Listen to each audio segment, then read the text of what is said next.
Hello students, welcome to प्रयोगशाला academy. मैं संजय त्रिपाठी। आज हम लोग शुरू करने वाले हैं क्लास 12th का मैथमेटिक्स। ये लेक्चर नंबर फर्स्ट होगा। धीरे धीरे 1 बाई 1 सारा सीरीज़ शुरू करेंगे। सारा जो भी मैथ्स का होगा एंड फिजिक्स का होगा, दोनों साथ में धीरे धीरे स्टार्ट करेंगे। तो आप लोग साथ में बने रहिए, और कोई भी डाउट हो आपको किसी भी कॉन्सेप्ट से रिलेटेड या कोई भी क्वेश्चन से रिलेटेड, तो आप लोग कमेंट बॉक्स में ज़रूर बताइएगा एंड अपना सपोर्ट बनाए रखिए। तो आइए शुरू करते हैं। यहाँ पे हम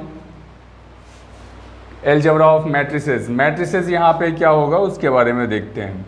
सो a set of m n numbers, ठीक है। अब एम एंड एन यहाँ पे कोई नंबर है, ठीक है। वो नंबर आपका रियल भी हो सकता है एंड इमेजिनरी नंबर भी हो सकता है।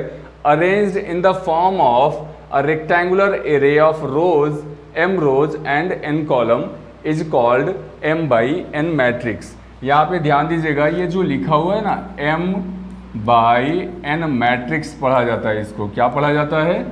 m बाई एन मैट्रिक्स, ठीक है। अब इसको कैसे रिप्रेजेंट करेंगे, किस तरीके से डिनोट किया जाता है, आइए देखते हैं। यहाँ पे बोला हुआ है रेक्टेंगुलर एरे होना चाहिए, ठीक है। रेक्टेंगुलर एरे होना चाहिए जिसमें m रोज और n कॉलम होना चाहिए। तो पहले आप समझिए यहाँ पे रोज किसको बोलते हैं एंड कॉलम किसको बोलेंगे। तो ध्यान दीजिएगा, जो ये हॉरिजेंटल लाइन, जितने नंबर ऑफ हॉरिजेंटल लाइंस होंगे वो इसका क्या हो जाएगा? नंबर ऑफ रोज हो जाएगा। क्या हो जाएगा? नंबर ऑफ रोज, ठीक है। और यहाँ पे वही अगर हम बात करें, जो वर्टिकल लाइंस हैं, अगर कॉलम की बात करेंगे तो जितने नंबर ऑफ वर्टिकल लाइंस होंगे वो क्या होंगे? इसके नंबर ऑफ कॉलम्स होंगे। तो यहाँ पे जो रेड कलर से डिक्टेट किया हुआ है हमने, ये नंबर ऑफ कॉलम को रिप्रेजेंट करता है। क्लियर है? नंबर ऑफ कॉलम्स को रिप्रेजेंट करता है। सो नंबर ऑफ रोज यहाँ पे क्या होगा? जो भी हॉरिजेंटल, जो ब्लैक कलर से हमने डिक्टेट किया हुआ है, जो ब्लैक कलर में है वो क्या हो जाएगा? नंबर ऑफ रोज हो जाएगा। और जो हॉरिजेंटल लाइंस, सॉरी जो वर्टिकल लाइंस हैं वो डिक्टेट करेंगे किसको? नंबर ऑफ कॉलम्स को। तो ये ध्यान दीजिएगा, यहाँ पे बोला है m rows and n column, मतलब m नंबर ऑफ रोज है यहाँ पे, ठीक है। और मतलब m number of horizontal lines हैं और n number of vertical lines हैं, ठीक है। जिसको हम लोग डिक्टेट करेंगे किससे? m बाई n, जो कि क्या होता है? ऑर्डर ऑफ मैट्रिक्स होता है। क्या होता है? Order of matrix. क्लियर है? Order of matrix. तो यहाँ पे ध्यान दीजिएगा, अभी हम इसको कैसे फॉर्म करेंगे, मैट्रिक्स को कैसे डिक्टेट किया जाता है ये देखते हैं। यहाँ पे जैसे सपोज हमने यहाँ पे हमें लिखना है कि फर्स्ट रो और फर्स्ट कॉलम का एलिमेंट लिखना है। तो फर्स्ट रो, तो जो भी रो होगा वो पहले लिखा जाएगा। तो 1 लिख लिया हमने, first row and first column. तो फर्स्ट कॉलम का एलिमेंट क्या हो जाएगा? A11 से डिनोट किया जाएगा। एंड यहाँ पे देखें हम, सेकेंड कॉलम होगा, ये फर्स्ट रो होगा। So first row second column A12 से डिक्टेट किया जाएगा। ऐसे ही फर्स्ट रो थर्ड कॉलम तो A3 से डिक्टेट किया गया। ऐसे ही यहाँ पे देख रहे हैं टोटल कितने नंबर ऑफ कॉलम्स हैं? n नंबर ऑफ कॉलम्स हैं, तो ये हो जाएगा A1n। क्लियर है? ऐसे ही यहाँ पे सेकेंड रो को डिनोट किया जाए तो रो पहले लिखा जाएगा। सो यहाँ पे A2 हो गया, और फर्स्ट कॉलम का एलिमेंट है तो A21 से डिनोट किया जाएगा। वही अगर यहाँ पे देखें, second row and second column है तो A22 से डिनोट किया जाएगा। And second row third column का अगर एलिमेंट है तो A23 से डिक्टेट किया जाएगा इसको। ऐसे ही अगर हम यहाँ पे देखेंगे तो ये क्या हो जाएगा? A2n हो जाएगा। क्लियर है? 2n क्यों लिखा हमने? क्योंकि यहाँ पे बोला गया है कि n नंबर ऑफ कॉलम्स है, तो first column, second column, third column up to nth column. Clear है? ऐसे ही यहाँ पे देख रहे हैं m रोज है, तो ये आएगा यहाँ पे AM1 हो गया यहाँ पे, मतलब mth rows first column, and AM2 हो गया, mth रोज सेकेंड कॉलम हो गया। ऐसे ही चलते जाएंगे तो जो यहाँ पे एलिमेंट होगा ये mth रो n कॉलम, उसको डिनोट करेंगे किससे? AMN से डिक्टेट करेंगे। क्लियर है? तो ये यहाँ पे जो A11 हो गया, A12, A13, A21, A22, A23, A2n, ये जो यहाँ पे एलिमेंट्स हैं, मतलब जो भी मेंबर हैं यहाँ पे, इसी को क्या बोलेंगे हम? Elements of matrices. क्या बोलेंगे? Elements of matrices. क्लियर है? या elements of matrix, single matrix है तो उसके एलिमेंट्स हो जाएंगे ये। तो यहाँ पे यही बोला हुआ है, ये जो रेक्टेंगुलर एरे में mn नंबर ऑफ एलिमेंट्स हैं, mn नंबर्स जो हैं वो अरेंज्ड हैं इन the form of rectangular array, जिनमें m रोज हो गया, ठीक है, m जो हॉरिजेंटल लाइन से m रोज हो गया, और n कॉलम्स हो गए, ठीक है, n वर्टिकल लाइन से, उसी को क्या बोलेंगे यहाँ पे? m/n मैट्रिक्स बोलेंगे। आई बात समझ में? तो यहाँ पे ध्यान दीजिएगा, ये कितने नंबर ऑफ रोज हैं? 1 2 अप टू m टाइम्स है यहाँ पे, और नंबर ऑफ कॉलम्स कितने हैं यहाँ पे? 1 2 3 up to n number of columns हैं। तो ये किस ऑर्डर का मैट्रिक्स होगा? m/n ऑर्डर का मैट्रिक्स होगा। क्लियर है? जिसमें m किसको रिप्रेजेंट कर रहा है? नंबर ऑफ रोज को। नंबर ऑफ रोज को डिनोट करेगा कौन? m। और n किसको रिप्रेजेंट कर रहा है? नंबर ऑफ कॉलम्स को। तो जो नंबर ऑफ रोज होगा वो पहले लिखा जाता है, ठीक है। तो यहाँ पे जैसे m पहले लिखा हुआ है, m नंबर ऑफ रोज है, नंबर ऑफ रोज पहले लिखा जाएगा और नंबर ऑफ कॉलम्स बाद में लिखा जाएगा। जैसे एक आध एग्जाम्पल देखते हैं यहाँ पे, आप लोग नोट करना चाहें तो इसको नोट कर सकते हैं, बाकी मैं आगे बढ़ रहा हूँ, ठीक है।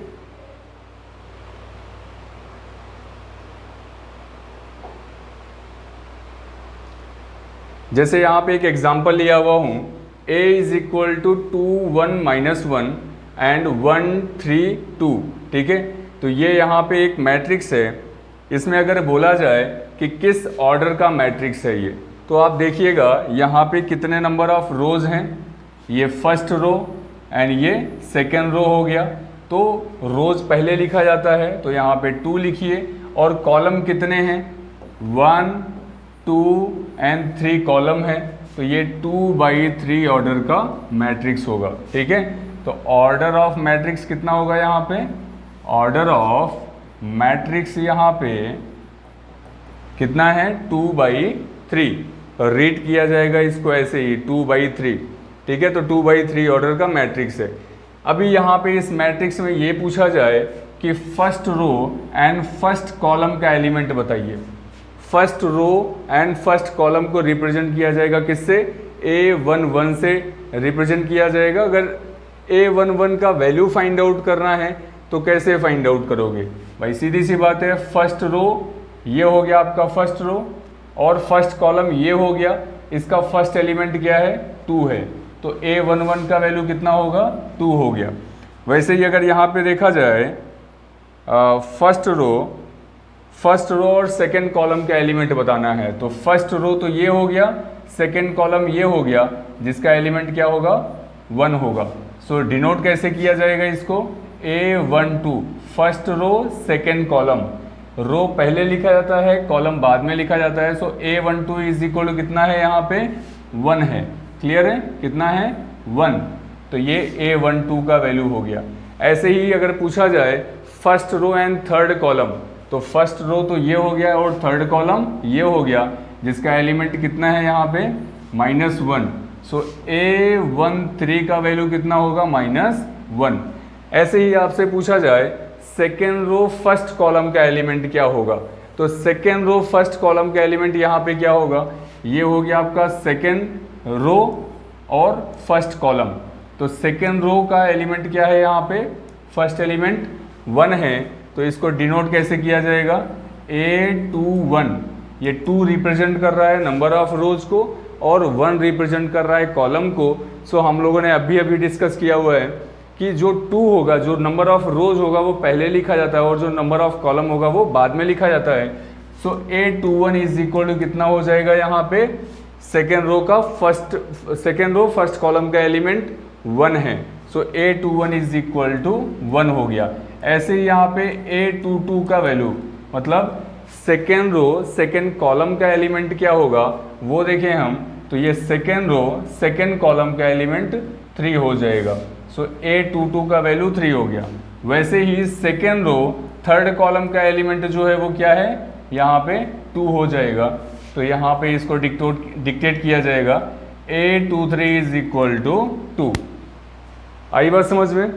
तो ये रहा यहाँ पे इसका रिप्रेजेंटेशन कि कौन सा नंबर ऑफ एलिमेंट किस नंबर ऑफ रोज में एंड किस नंबर ऑफ कॉलम में लाई कर रहा है, किस नंबर ऑफ रोज एंड किस नंबर ऑफ कॉलम को एक तरह से डिक्टेट कर रहा है। तो ये हमने पूरा यहाँ पे देखा। ऐसे ही यहाँ पे कोई मैट्रिक्स बी गिवन है, यहाँ पे आपसे पूछा जाए कि फर्स्ट रो फर्स्ट कॉलम का एलिमेंट बताइए, तो फर्स्ट रो ये हो गया, फर्स्ट कॉलम ये हो गया, इसका एलिमेंट यहाँ पे क्या है, A11 का वैल्यू A11 से डिनोट किया जाएगा इसको। A11 का वैल्यू हो गया sin x। वैसे ही यहाँ पे देख रहे हैं A12 मतलब 1 यहाँ पे डिनोट कर रहा है किसको, रिप्रेजेंट कर रहा है फर्स्ट रो को, और 2 किसको रिप्रेजेंट कर रहा है, सेकेंड कॉलम को। सो A12 का वैल्यू यहाँ पे क्या है, cos x है, और ये सेकेंड रो हो गया फर्स्ट कॉलम, तो इसका A21 का वैल्यू कितना हो जाएगा, A21 का वैल्यू cos x, और A22 का वैल्यू कितना होगा, माइनस sin x होगा। आई थिंक आप लोगों को समझ में आ रहा होगा, है ना? अरे नहीं समझ में आ रहा है तो बबुआ बता दो, ऐसे थोड़ी नहीं चलता है, बिना बताए कैसे पता चलेगा? अरे कमेंट बॉक्स में बताओ ना, खुटखुटा दो ऐसे मोबाइल लेके, है ना? मैसेज करो, उसमें कमेंट करो। मैसेज क्या करोगे, कमेंट करो। अगर डाउट हो रहा है तो मैं नेक्स्ट लेक्चर में एक्सप्लेन कर दूंगा, ठीक है? चलिए, ये इतना सारा कुछ क्लियर हो गया आपको। आगे देखते हैं यहाँ पे कि अगर कोई मैट्रिक्स है, ठीक है, जैसे हमने मैट्रिक्स को अभी डिनोट किया था पीछे, अगर उसको जनरल एक कॉम्पैक्ट फॉर्म में रिप्रेजेंट किया जाए तो कैसे करेंगे? सपोज यहाँ पे कोई मैट्रिक्स है, ठीक है, ए से डिनोट किया मैट्रिक्स को, ए इज इक्वल टू क्या हो जाएगा यहाँ पे, ए इज इक्वल टू, इसको ऐसा रेक्टेंगल में ऐसा लिखते हैं, ठीक है, और AIJ से डिनोट करेंगे। आई यहाँ पे किसको रिप्रेजेंट कर रहा है, आई नंबर ऑफ रोज को रिप्रेजेंट कर रहा है। किसको कर रहा है, नंबर ऑफ रोज को। और जे किसको डिक्टेट कर रहा है, नंबर ऑफ कॉलम्स को, ठीक है, नंबर ऑफ कॉलम्स को रिप्रेजेंट कर रहा है। क्लियर है? तो अगर शॉर्ट फॉर्म में एक तरह से कॉम्पैक्ट साइज में लिखना है, आपको रिप्रेजेंट करना है किसको, मैट्रिक्स को, then you can write it like this, a is equal to, bracket में लिखना है AIJ, जहाँ पे आई किसको रिप्रेजेंट कर रहा है, नंबर ऑफ रोज को, और जे किसको डिक्टेट कर रहा है, नंबर ऑफ कॉलम्स को। आइए इसी पे बेस्ड एक यहाँ पे क्वेश्चंस करते हैं। आप लोग नोट करना चाहें साथ में पैरेलली करते जाइए, ठीक है? पेन कॉपी लेके बैठिए, जैसे मैथ्स पढ़ा जाता है वैसे पढ़िए। तो जो जो पॉइंट्स आपको बताया जा रहा है वो आप नोट कर सकते हो, ठीक है, ताकि आपको बाद में, क्लास के बाद में समझने में आसानी हो जाए। फिलहाल लेक्चर का ये सिलसिला कंटिन्यू रहेगा, ठीक है? आप लोग साथ में बने रहिएगा। आपको सारा जितना भी मैथ्स का सारे टॉपिक्स कवर कराए जाएंगे, और टॉपिक कवर कराने के साथ साथ कुछ टिप्स एंड टूल्स प्रोवाइड किया जाएगा जो आपके JEE के एग्ज़ाम्स के लिए हेल्प करेगा, ठीक है? एक तरह से आप फाउंडेशन टाइप का कोर्सेज समझ लीजिए, जो आप ऑफलाइन में पढ़ते हो वो सारी चीज़ें इधर मैं प्रोवाइड करूँगा, ठीक है? तो आप लोग बिल्कुल पेशेंस रखिएगा, धैर्यता बनाए रखिए, और इन केस अगर लेक्चर में डिले होता है, वैसे एक टाइम शेड्यूल फिक्स करूँगा जिससे आप लोगों का लेक्चर उसी टाइम पे डेली मिलता रहे, ठीक है? और आप लोग कंटिन्यू पढ़ते रहें अपना मैथमेटिक्स और फिजिक्स जो भी है, दोनों सब्जेक्ट्स को, ठीक है? तो आइए यहाँ पे देखते हैं, एक क्वेश्चन और लिखा हुआ है, construct a 3/4 matrix A is equal to AIJ where whose elements are given by AIJ is equal to I plus J। यहाँ पे क्वेश्चन में ही ध्यान दीजिएगा, कंस्ट्रक्ट करना है एक 3/4 मैट्रिक्स को। ऑर्डर ऑफ मैट्रिक्स क्या है यहाँ पे, 3/4 है, ठीक है? ऑर्डर ऑफ मैट्रिक्स क्या है यहाँ पे, 3/4 है। तो हम लोग अगर इसको सॉल्व करें, इसको कंस्ट्रक्ट करें तो कैसे करेंगे, ध्यान दीजिएगा, ठीक है? ये 3/4 यहाँ पे क्या होगा, ऑर्डर ऑफ मैट्रिक्स होगा, ऑर्डर ऑफ मैट्रिक्स है ये, ठीक है? हमें इस ऑर्डर का मैट्रिक्स फाइंड आउट करना है, ठीक है? अब देखिएगा, ये 3/4 में 3 क्या है यहाँ पे, 3 किसको डिक्टेट कर रहा है, 3/4 में 3 यहाँ पे नंबर ऑफ रोज को रिप्रेजेंट कर रहा है, नंबर ऑफ रोज को रिप्रेजेंट कर रहा है। हम लोगों ने अभी पीछे ही पढ़ा है कि आई जो है वो भी किसको डिक्टेट करता है, नंबर ऑफ रोज को, ठीक है। और यहाँ पे जो 4 है ये नंबर ऑफ कॉलम को रिप्रेजेंट कर रहा है, किसको रिप्रेजेंट कर रहा है, नंबर ऑफ कॉलम्स को, ठीक है, नंबर ऑफ कॉलम्स को रिप्रेजेंट कर रहा है। और नंबर ऑफ कॉलम्स को अभी हमने जो कॉम्पैक्ट साइज में लिखा हुआ था, डिक्टेट किया हुआ था किसको, मैट्रिक्स को, वो किससे डिक्टेट किया था हमने, जे से डिक्टेट किया था। क्लियर है।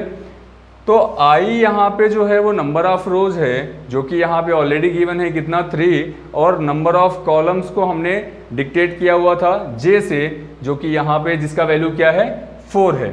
अब यहाँ देखते हैं हमें वैल्यू किसका फाइंड आउट करना है, ए आई जे। जैसे यहाँ पे ए आई जे लिखना है इज इक्वल टू गिवन है आई प्लस जे। अब यहाँ से हमें 3/4 ऑर्डर का मैट्रिक्स फाइंड आउट करना है। तो कैसे करेंगे, सीधी सी बात है, यहाँ पे टोटल नंबर ऑफ रोज कितना है, 3 है। टोटल नंबर ऑफ रोज जो हैं वो यहाँ पे 3 है और टोटल नंबर ऑफ कॉलम्स कितना है, 4 है। सो आई का वैल्यू क्या क्या पुट कर सकते हैं, 1, i is equal to 2, i is equal to 3 put कर सकते हैं। और जे का वैल्यू क्या क्या पुट कर सकते हैं, जे इज इक्वल टू 1, ठीक है, इसके साथ में लिखना है तो आप लिख सकते हो j is equal to 1, j is equal to 2 and j is equal to 3, j is equal to 4। क्यों, क्योंकि यहाँ पे जो नंबर ऑफ कॉलम है वो कितना है, 4 है, और नंबर ऑफ जो रोज है वो कितना है, 3 है। सो अगर वैल्यू फाइंड आउट करना है, जैसे यहाँ पे ए आई जे लिखा हुआ है, तो ए आई जे में अगर आई के प्लेस पे 1 पुट करें, जे के प्लेस पे 1 पुट करें, तो ये कौन सा मेंबर को रिप्रेजेंट करेगा, A11 को डिक्टेट करेगा, ठीक है ना, A11 को रिप्रेजेंट करेगा यहाँ पे, जिसमें I का वैल्यू क्या होगा, 1 होगा और J का वैल्यू 1 होगा। सो रिलेशन क्या गिवन है यहाँ पे, I प्लस J। तो यहाँ पे I के प्लेस पे अगर 1 पुट करें और J के प्लेस पे 1 पुट करें तो 1 + 1 कितना होगा, 2 हो जाएगा। वैसे ही अगर हमें देखना है फर्स्ट रो सेकेंड कॉलम का एलिमेंट, जिसको रिप्रेजेंट करेंगे किससे, A12 से डिक्टेट करेंगे, जहाँ पे I का वैल्यू कितना है, 1 है और J का वैल्यू कितना है, 2 है।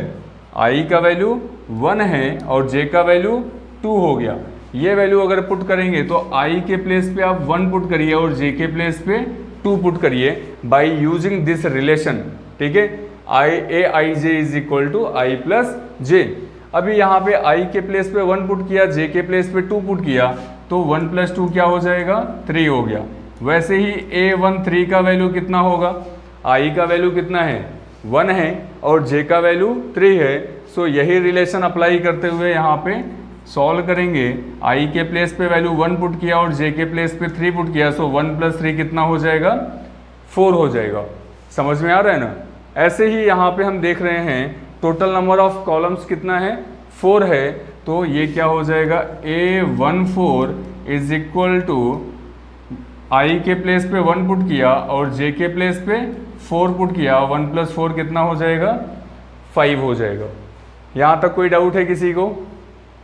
आई होप नहीं होना चाहिए। अगर हो भी रहा है तो आप लोग सीधे कमेंट बॉक्स में बता दीजिएगा। नेक्स्ट यहाँ पे हम फाइंड आउट करते हैं, ये तो फर्स्ट रो का एलिमेंट हो गया। सेकेंड रो का बात करें अगर हम, तो A21 से डिनोट किया जाएगा। सेकेंड रो फर्स्ट कॉलम, जो फर्स्ट वाला लिखा हुआ है ना, ये 2 यहाँ पे नंबर ऑफ रोज को रिप्रेजेंट करेगा और जो 1 है वो नंबर ऑफ कॉलम को रिप्रेजेंट करेगा। सो A21 इज इक्वल टू कितना होगा, A21 में जो 2 है वो I का वैल्यू है और जो 1 है वो J का वैल्यू है। J यहाँ पे क्या है, नंबर ऑफ कॉलम है। सो यहाँ पे यही रिलेशन अप्लाई करते हुए, कौन सा रिलेशन, ये वाला रिलेशन यूज करते हुए सीधे वैल्यू पुट करेंगे। सो I के प्लेस पे हमने क्या पुट किया, 2 और J के प्लेस पे 1 पुट करेंगे, तो ये कितना हो जाएगा, 2 + 1 3 हो गया। सेम यहाँ पे देखते हैं A22 का वैल्यू फाइंड आउट करें, वही सेम रिलेशन, I के प्लेस पे 2, J के प्लेस पे 2, तो ये कितना हो जाएगा, 2 + 2 इज इक्वल टू 4। वैसे ही A23 का वैल्यू कितना होगा, यहाँ पे आई के प्लेस पे 2 हो गया, जे के प्लेस पे 3, सो 2 + 3 इज इक्वल टू 5।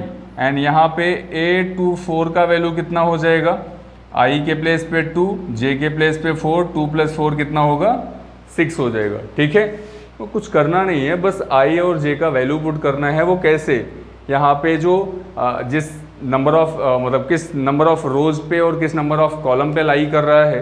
अब नंबर ऑफ रोज जो होता है वो आई को रिप्रेजेंट कर रहा है, नंबर ऑफ कॉलम जो है वो किसको रिप्रेजेंट कर रहा है, जे को, जैसा कि मैंने आपको पहले ही बताया है। तो A21, A22, A23, A24 का वैल्यू आ गया। वैसे ही आप यहाँ पे A31 का वैल्यू फाइंड आउट करिए, A32 का वैल्यू, A33, A34 का वैल्यू फाइंड आउट करिए। तो A31 का वैल्यू क्या होगा, वही रिलेशन I + J जो कि क्वेश्चन में गिवन है। तो यहाँ पे क्या हो जाएगा, I के प्लेस पे 3 + J के प्लेस पे 1, 3 + 1 कितना आया 4। A32 कितना होगा, I के प्लेस पे 3 है, J के प्लेस पे 2 है, तो ये कितना हो जाएगा 3 + 2, 3 + 2 इज इक्वल टू 5।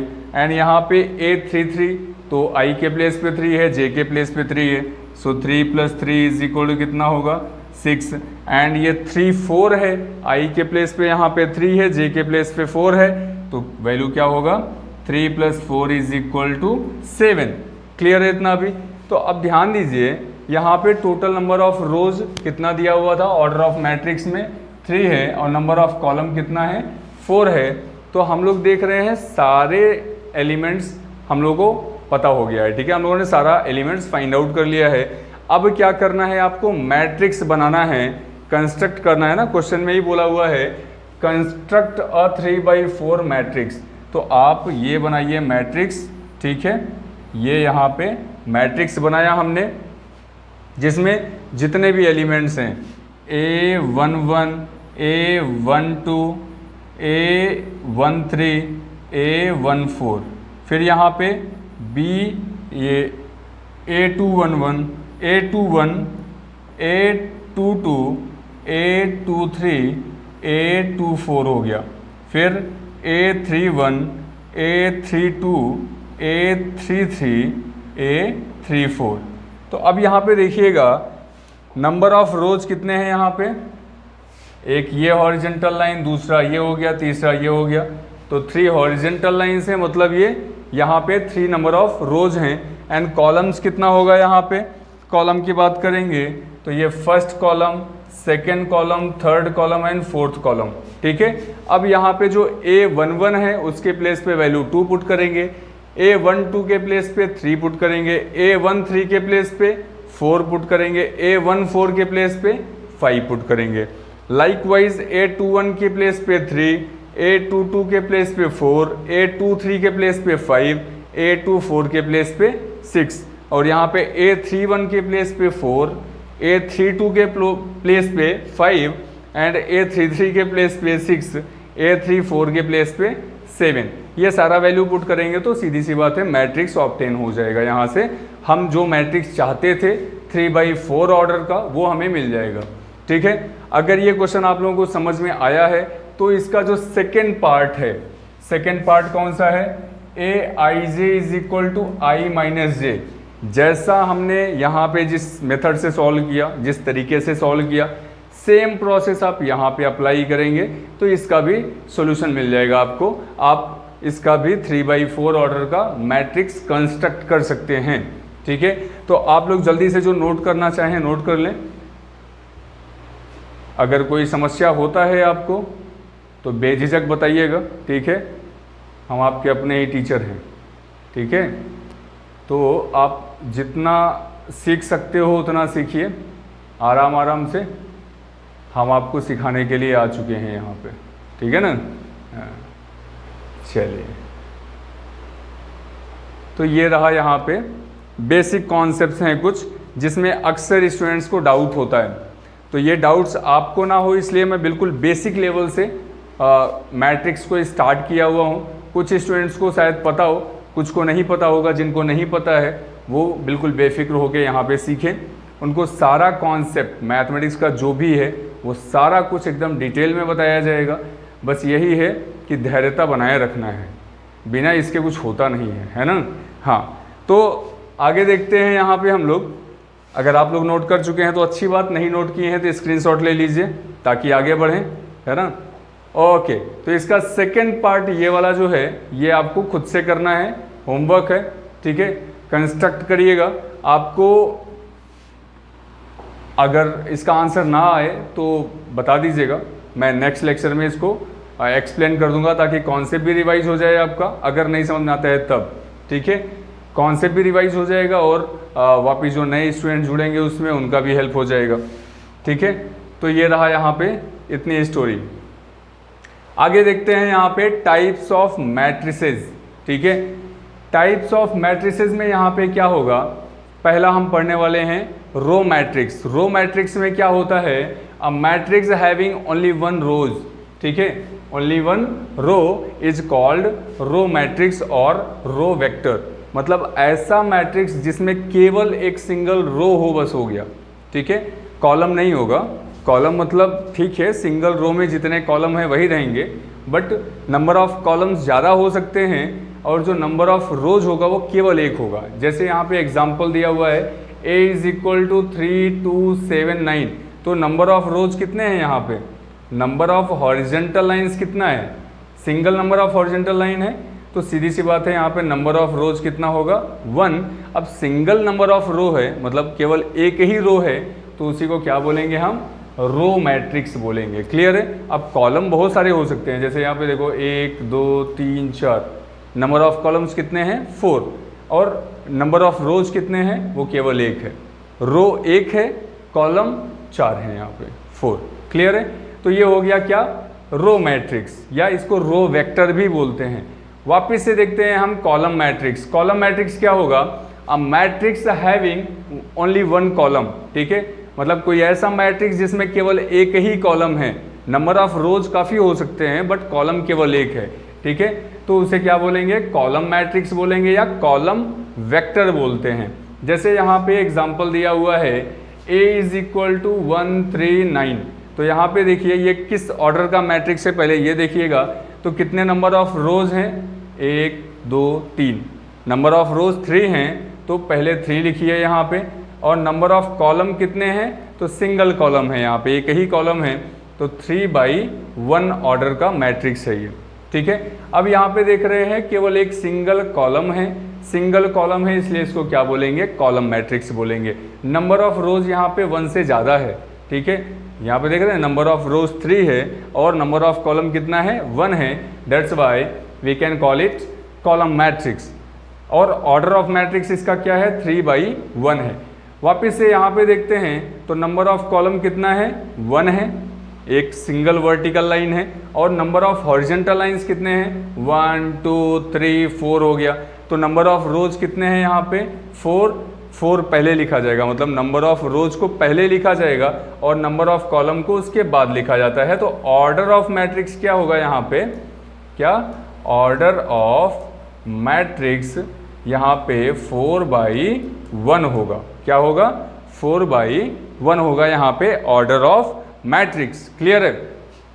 अच्छा जी, जब इतना सब कुछ क्लियर ही है आपको तो आप साथ में नोट करते जाइएगा, मैं आगे बढ़ रहा हूँ। ओके, स्क्वायर मैट्रिक्स की बात करें तो स्क्वायर मैट्रिक्स में जो नंबर ऑफ रोज हैं और नंबर ऑफ कॉलम्स हैं वो सेम होंगे। जैसे अभी तक देखा था हमने, रो मैट्रिक्स में केवल एक सिंगल रो है, कॉलम मैट्रिक्स में केवल सिंगल कॉलम है। बाकी यहाँ पे अगर हम बात करेंगे स्क्वायर मैट्रिक्स में, तो स्क्वायर मैट्रिक्स में जो ऑर्डर ऑफ मैट्रिक्स होगा वो n/n फॉर्म में होगा। किस फॉर्म में होगा, n/n के फॉर्म में होगा। n/n मतलब यहाँ पे क्या है कि जो नंबर ऑफ रोज हैं, जैसे यहाँ पे एक n नंबर ऑफ रो को रिप्रेजेंट कर रहा है, दूसरा n नंबर ऑफ कॉलम को रिप्रेजेंट कर रहा है, तो सीधी सी बात है दोनों n है, इससे समझ में आ रहा है कि स्क्वायर मैट्रिक्स में number of rows and number of columns क्या होंगे, इक्वल होंगे। तो number of row and number of columns equal हैं। जैसे यहाँ पे देखा जाए कि first row, second row, third row हो गया, ये मतलब 3 हॉरिजेंटल लाइंस हैं एंड 3 वर्टिकल लाइंस हैं यहाँ पे, तो इसका ऑर्डर ऑफ मैट्रिक्स क्या होगा, 3/3 ऑर्डर में होगा। ठीक है, तो देख रहे हैं यहाँ पे नंबर ऑफ रोज भी 3 है और नंबर ऑफ कॉलम भी 3 है, तो इस टाइप के मैट्रिक्स को क्या बोलेंगे, स्क्वायर मैट्रिक्स बोलेंगे। क्या बोलेंगे? Square matrix. अब यहाँ पे ध्यान दीजिएगा कि ये जो मैट्रिक्स है यहाँ पे स्क्वायर मैट्रिक्स जो है, इसके जो डायगोनल्स हैं, मतलब ये जो एलिमेंट्स होंगे यहाँ पे, ये जो हमने मार्क किया हुआ है, इस एलिमेंट्स को क्या बोलते हैं? प्रिंसिपल डायगोनल बोलते हैं। क्या बोलते हैं? प्रिंसिपल डायगोनल या क्या बोलेंगे?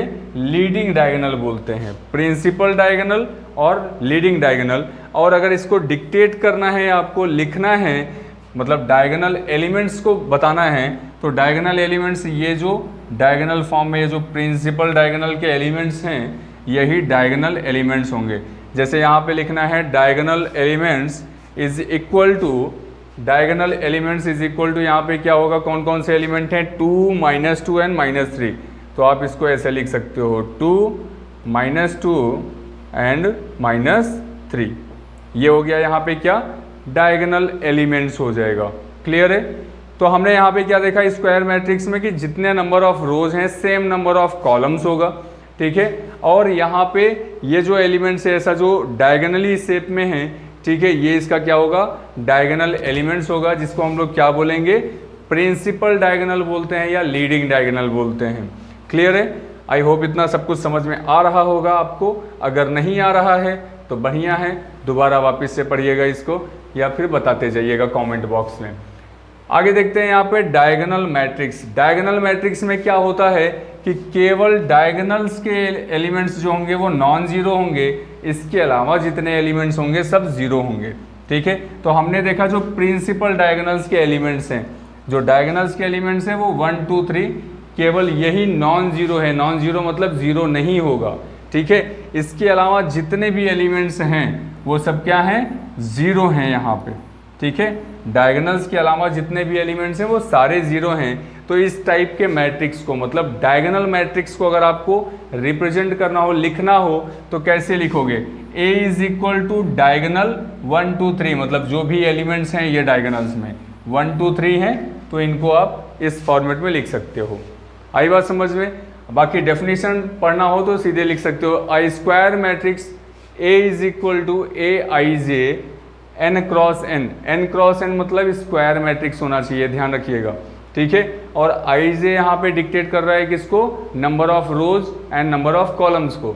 तो यहाँ पे क्या बोल सकते हैं? I square matrix A is called diagonal matrix if all the elements except those in the leading diagonal. Leading diagonal में कौन सा होगा? यही जो आपका प्रिंसिपल डायगोनल या इसी को लीडिंग डायगोनल बोलते हैं। इसके अलावा जितने भी एलिमेंट्स होंगे वो सब क्या होंगे? जीरो होंगे। तो आप ऐसा बोल सकते हो कि अगर ये जैसे ये है फर्स्ट रो फर्स्ट कॉलम का एलिमेंट है तो A11 से डिनोट करेंगे इसको। ये second row and second column का एलिमेंट है तो A22 से डिनोट करेंगे। और ये थर्ड रो थर्ड कॉलम का एलिमेंट है तो A33 से डिनोट करेंगे। मतलब AII या बोल सकते हो AJJ। ठीक है? इसका एलिमेंट जो होगा वो नॉन जीरो होगा। बाकी के जितने भी हैं AIJ का वैल्यू वो क्या होगा? सब जीरो होगा। ठीक है? मतलब यहाँ पे देखें, अगर हम फर्स्ट रो सेकेंड कॉलम का element, first row second column का एलिमेंट यहाँ पे क्या है? जीरो है। फर्स्ट रो थर्ड कॉलम का एलिमेंट यहाँ पे जीरो है। वही देख रहे हैं फर्स्ट रो फर्स्ट कॉलम का एलिमेंट जो है वो नॉन जीरो है। वापिस से देखें सेकेंड रो फर्स्ट कॉलम का एलिमेंट जो है, ठीक है, क्या है? सेकेंड रो, ये हो गया सेकेंड रो, और ये फर्स्ट कॉलम, इसका भी एलिमेंट क्या है? जीरो है, वैल्यू जीरो है। और वही देखेंगे सेकेंड रो और सेकेंड कॉलम का एलिमेंट जो है वो 2 है, और सेकेंड रो थर्ड कॉलम का एलिमेंट यहाँ पे जीरो है। मतलब A22 का वैल्यू, A11 का वैल्यू, A33 का वैल्यू, मतलब जो जिसमें number of rows and number of columns equal हैं वो सब क्या होंगे? नॉन जीरो वैल्यूज होंगे। जैसे हमने यहाँ पे आपको बताया कि अगर AII है, AJJ, तो वहाँ पे उसका वैल्यू क्या है? नॉन जीरो है। बाकी AIJ है तो उसका वैल्यू जीरो होगा। आई बात समझ में? फॉर ऑल, यहाँ पे ध्यान दीजिएगा, जो AIJ है इसमें I और J का वैल्यू सेम नहीं होना चाहिए। I does not equal to J, मतलब ये है कि फर्स्ट रो फर्स्ट कॉलम नहीं होना चाहिए। First row second column, first row second column का एलिमेंट 0 होगा, फर्स्ट रो थर्ड कॉलम का एलिमेंट 0 होगा, ठीक है। और ऐसे ही यहाँ पे देखेंगे तो सेकेंड रो और सेकेंड कॉलम का एलिमेंट नहीं, सेकेंड रो फर्स्ट कॉलम का एलिमेंट 0 होगा, सेकेंड रो थर्ड कॉलम का एलिमेंट 0 होगा। आई बात समझ में?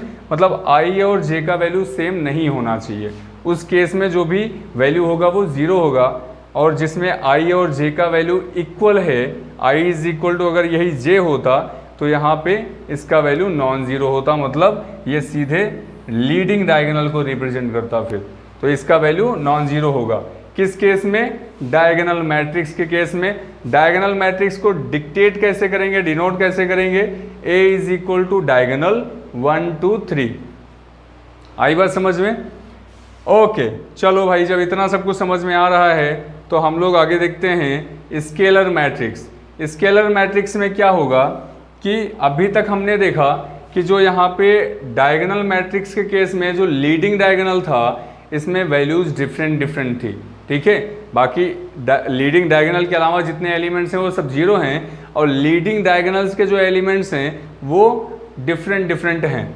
वैसे ही अगर हम यहाँ पे बात करें स्केलर मैट्रिक्स की बात करें तो यहाँ पे जो लीडिंग डायगोनल्स हैं इनके वैल्यूज सेम होंगे, ठीक है। बाकी इनके अलावा जो वैल्यूज होंगे वो 0 होंगे। तो यहाँ पे यही लिखा हुआ है I square matrix a i j n cross n, मतलब स्क्वायर मैट्रिक्स है तो ऑर्डर ऑफ मैट्रिक्स वही n क्रॉस n होगा, n बाई n होगा, is called a scalar matrix if a i j is equal to 0। A i j is equal to 0 किस case में होगा? When i does not equal to j, मतलब कि यहाँ पे आई denote कर रहा है किसको? नंबर ऑफ रोज को, जे डिनोट कर रहा है नंबर ऑफ कॉलम्स को। तो नंबर ऑफ रोज यहाँ पे अगर देखा जाए तो number of rose number of column की अगर इक्वल है, ठीक है, तो उस केस में वैल्यू क्या होगा? 0 होगा, ठीक है। यहाँ पे 0 क्या कांस्टेंट वैल्यू होगा। अगर a11 है तो उस केस में वैल्यू क्या होगा? c होगा। c मतलब कोई कांस्टेंट टर्म है, ठीक है। एंड c का value does not equal to 0 होना चाहिए। जैसे यहाँ पे देखा हमने 2 है, ये फिक्स वैल्यू है, ये कांस्टेंट होना चाहिए, मतलब यहाँ पे 2 है तो यहाँ भी 2 ही रहेगा, 3 नहीं रहेगा ठीक है। तो ये a11 का वैल्यू और a22 का वैल्यू सेम होगा, ठीक है, और जो वैल्यू है वो नॉन ज़ीरो होगा। इसके अलावा जितने भी एलिमेंट्स हैं वो सब क्या होंगे? 0 होंगे। लाइकवाइज यहाँ पे देखा जाए ये भी जो प्रिंसिपल डायगोनल्स हैं इनके एलिमेंट्स क्या होंगे? सेम होंगे और कांस्टेंट होंगे। इनके अलावा जो भी वैल्यूज़ हैं वो सब क्या होंगे? 0 होंगे। क्लियर है? तो इस टाइप के मैट्रिक्स को क्या बोलेंगे? स्केलर मैट्रिक्स बोलेंगे। क्या बोलेंगे? Scalar matrix. बाकी के मैट्रिक्स जो हैं आइडेंटिटी और यूनिट मैट्रिक्स एंड यहाँ पे नल और जीरो मैट्रिक्स एंड जो भी lower triangular matrix, upper triangular matrix या ट्रायंगुलर मैट्रिक्स क्या होता है, ये नेक्स्ट लेक्चर में डिस्कस करेंगे हम। और उसी के साथ साथ कुछ और क्वेश्चंस का भी प्रैक्टिस करेंगे जिससे आपका कुछ कॉन्सेप्ट क्लियर होगा इसका। बाकी ऐसे ही सिलसिला जारी रहेगा। आप लोग चैनल ज़रूर सब्सक्राइब करिएगा। मिलते हैं नए वीडियो में नए कॉन्सेप्ट के साथ, तब तक के लिए जय हिंद।